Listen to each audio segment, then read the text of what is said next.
You're now filming me, okay? Yep. So, what would, so you're filming me and him so that you can get everything in that you need to. So, what we're teaching here is place. Place is the do this instead, okay? Right now, place is not going to stop him going crazy at the door or crazy at a dog or something like that. You have to then combine, after you've taught through a reinforcement foundation, the place. So when he then does make the wrong choices and you go, hey, that's a wrong choice, don't eat the dog, don't lunge at my door, but do this instead. Remember this thing I've taught you 5 million times? Place. Okay?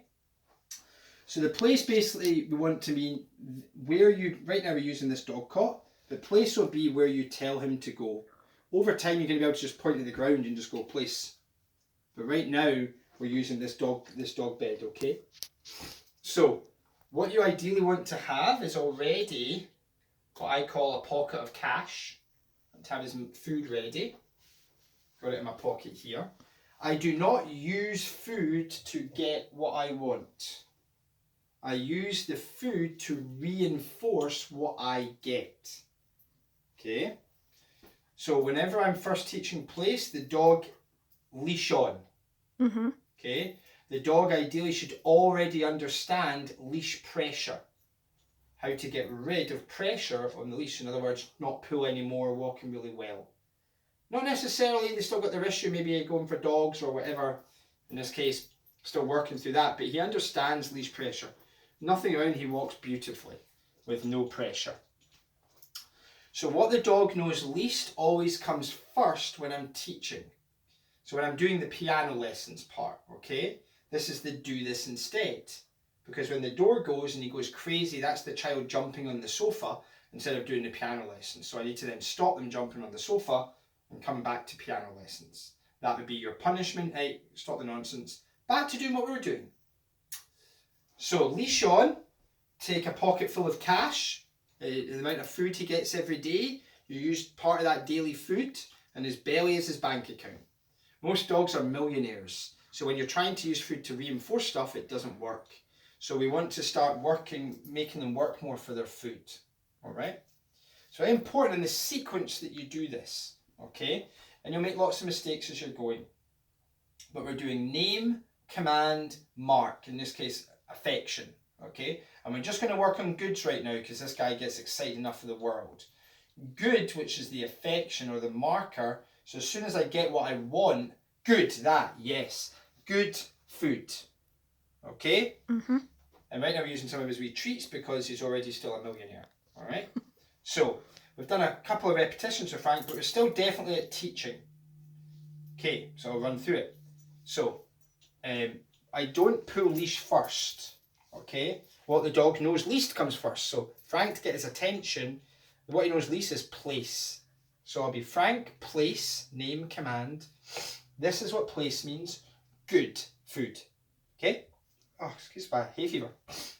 Okay, Frank, place. Good. Help him right in the right pocket. So when he's then coming off, Frank, break is the release command. Now what the dog knows least right now is your words. So you have to be he's very aware of your body language, the way you're moving, where your hands are going, how you're feeling, how you're touching.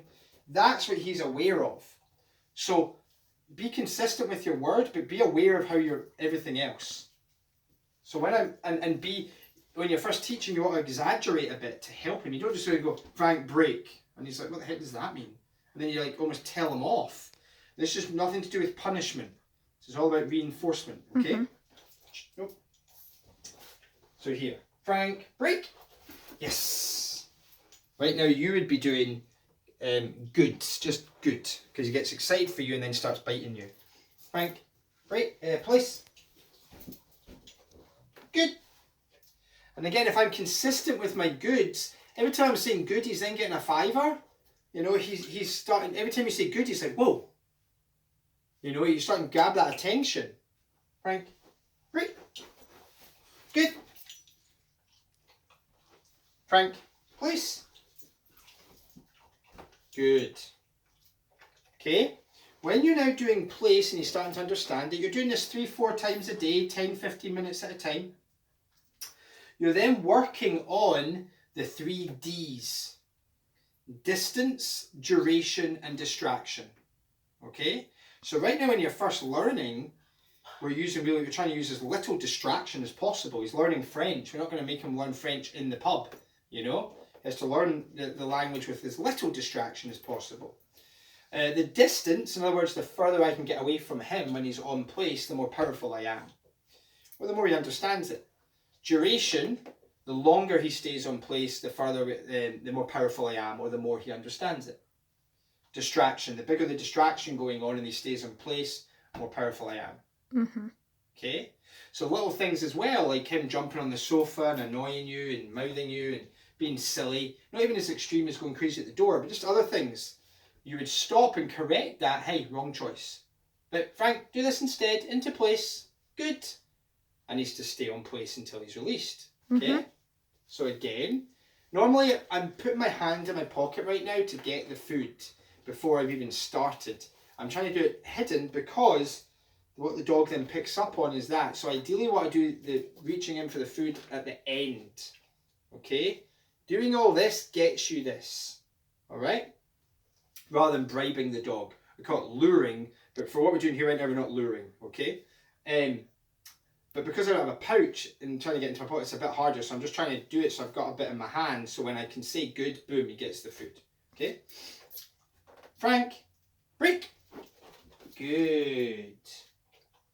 Okay.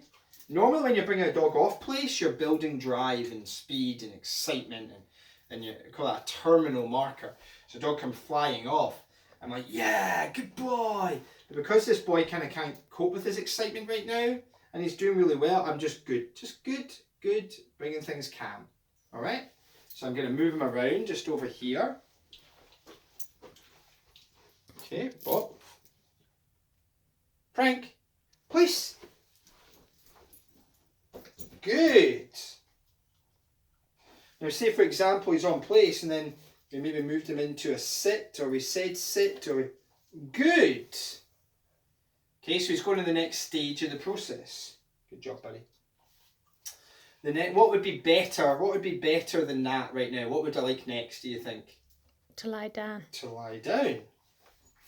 Good. So what's really important there is if I was saying, good boy, you'd be flying off the bed. Okay? And then what you're working on next, I'm pushing this a bit, but I maybe drop the leash and I move away from the dog. He makes the mistake and comes off. Will we mark that? No. Nope. Place. Good. Good. So what you see is going to work on distance or duration or distraction. You build up to that, or else it forces you into punishment, into wrong choice. Now there'll be absolutely there's going to be part of that while they're learning, but don't think I need to like put him on place and then in first session be answering the door with him on place. Or you build up to that. You want to have a really good reinforcement foundation with the dog being on place. Frank, break. Yes. Okay, so I'm finished there. That's what you got to practice.